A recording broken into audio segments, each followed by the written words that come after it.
Hey everybody, Sean McInnes here, and today we've got a very special interview. We are actually visiting the studios of Valve Software here in Bellevue, Washington to take a look at a brand new campaign in Left 4 Dead 2 called Hard Rain. I'm joined by my old friend, Chet Faliszek, writer on Left 4 Dead 2.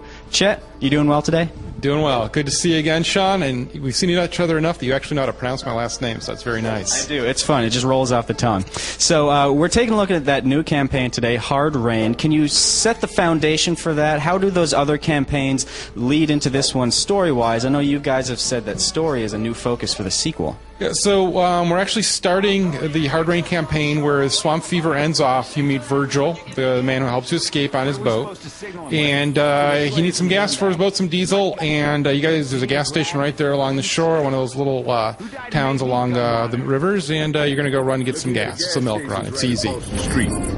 We could have already been there and back by now. Come on. Ag.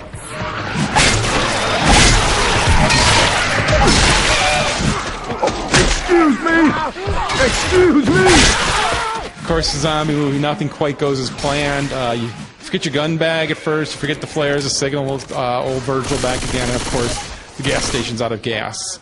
So instead of the simple run to go get gas, you actually have to go traverse through the whole city and through the actual old sugar mill to go to a working gas station. Can we not shoot each other, please?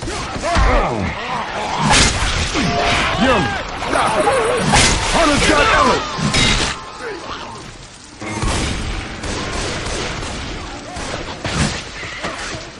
So this one introduces some new elements to Left 4 Dead 2, which are weather effects. Hard Rain, obviously, it's not just a catchy title. There's a lot of rain going on, right? Yeah, correct. So the first time when you start, you actually go through the city and the sugar mill. When you get your gas, you have to come back, obviously, because you want to go back to Virgil on the boat.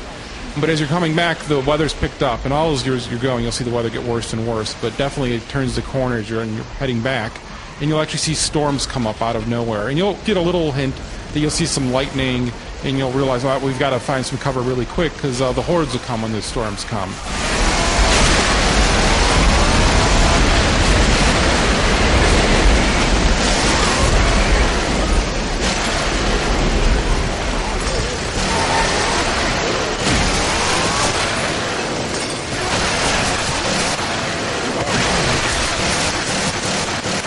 And so also going to be blinding rain. You'll barely be able to see. You've got to really stick close to your buddies. And then, there's just swarms of zombies come. It's especially bad as you first start coming back. There's a big cane field that you have to go through, which is very similar to the cornfields Blood Harvest. And we all know how hard those were to go through. So it added a storm to those, and they become really difficult. So one of the other things that you guys are doing new with this campaign is you're not just going from point A to point B. You're sort of going from point A to B and back to A again. What was the inspiration behind that design decision? We really wanted to give the players something they're familiar with but turned on its head. So as you're going through the first time, you kind of can note some landmarks. There's a garage sale in the city. There's a playground. There's a couple other things inside the mill itself. But on your way back, walking through the land isn't nearly as easy because there's all this water from the rain. And so this swampy movement will slow you down. So you actually want to take some higher roads.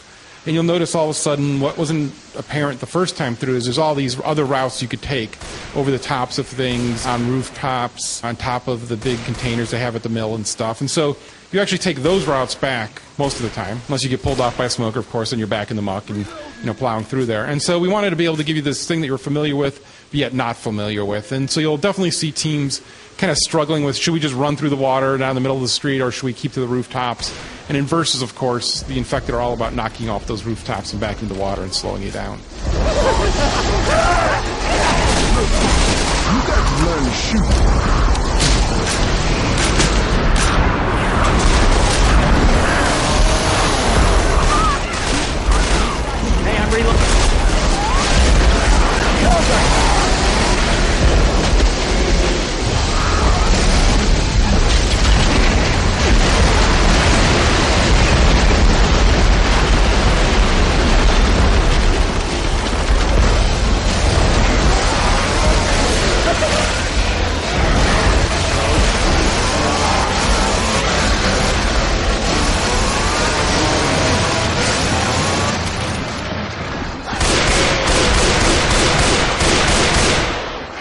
speaking of the water, let's talk about how that affects the gameplay. There's some obvious ones like, hey, you know, Molotov cocktails probably aren't going to work, but there's some less obvious ones, which is the fact that once you get into that water, you're kind of trudging through and